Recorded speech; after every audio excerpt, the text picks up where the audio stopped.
first asked him what his dreams were like, he said that for him, dream images were photographs, moments caught in time, like blurred, imprecise action replays of what he had seen, heard, and collected during his life.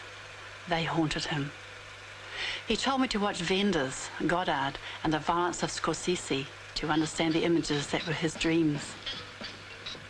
He wrote me, "In my sleep-filled mind, technology and dreams are one. I see the events of the future in fleeting flashes of light, sporadically segmented by black and impenetrable darkness. How this colour makes me feel cold. Then there are colours, vivid, half-spectrum coda colours.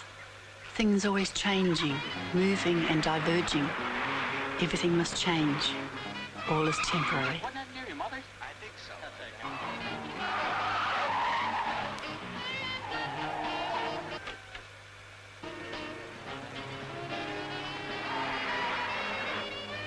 He said the images were never fixed.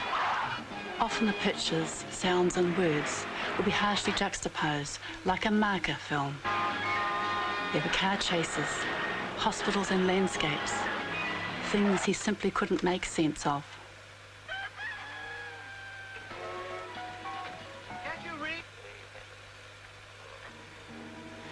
He wrote me once saying how nice it would be to dream in coherent narrative. How delightful. What you could learn from the process of dreams fascinated him. Were they significant?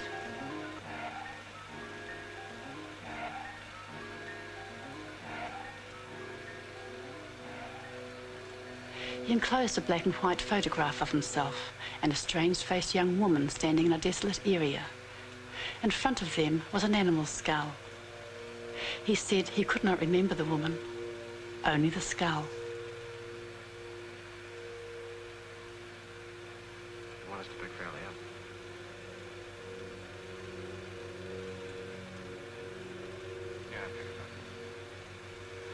Of reading books, he wrote, "When I read a book that I really enjoy, I become so involved in it that I am oblivious to anything anyone could say. My imagination saturates my body and lifts me above the physical realm. I wonder how close this is to the dream state. The difference must be the control the book has over the direction of your mind. But no two people could ever read a book the same way. Like this image can never mean the same thing to two different people."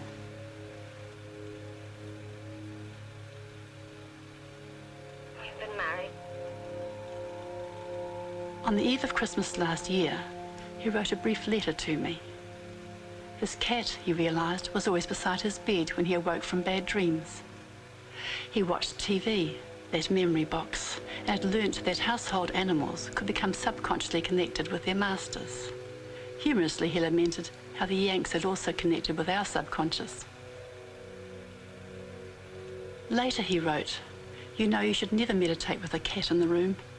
The Maharishi states that cats are among the worst creatures for sucking the energy from your own meditative aura." He liked to trick his memory.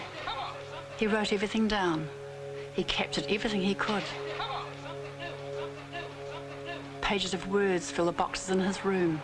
Cassette tapes and Super 8 film are stored throughout the house. R11. Sounds and images torn from their context, filed in tactile space, away from the reach of the fallible mind.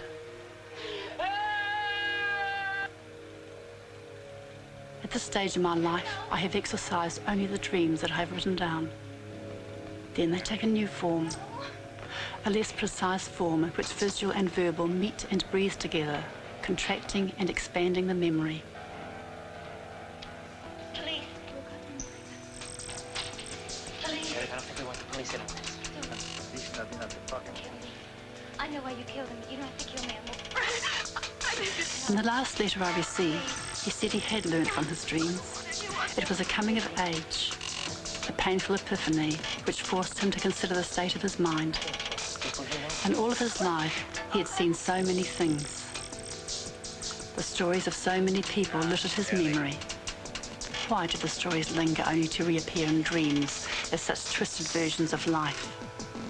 He longed for a new beginning to make the twisted dreams stop. He tried to stay awake to confront the past.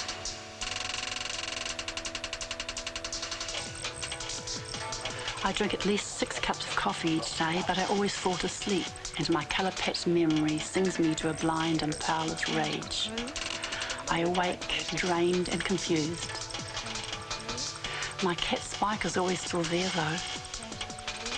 It looks like the theory about cats was right. Or is he just always hungry?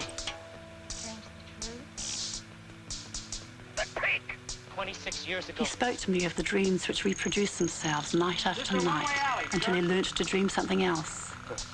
His sister, 17,000 miles away in Paris, came to him in dreams. She always said she would deal with him in a proper way before cruelly slaughtering him with a bed end.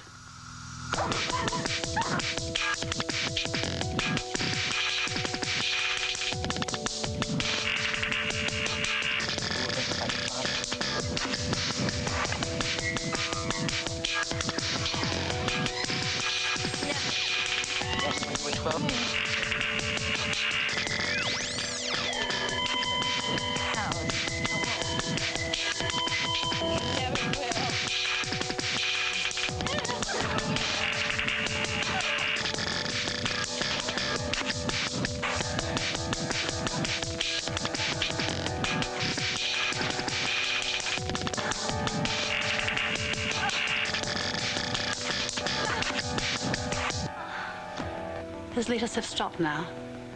The last time I heard from him was January. Perhaps he has finally been overwhelmed by his dreams. Perhaps he has created his new beginning.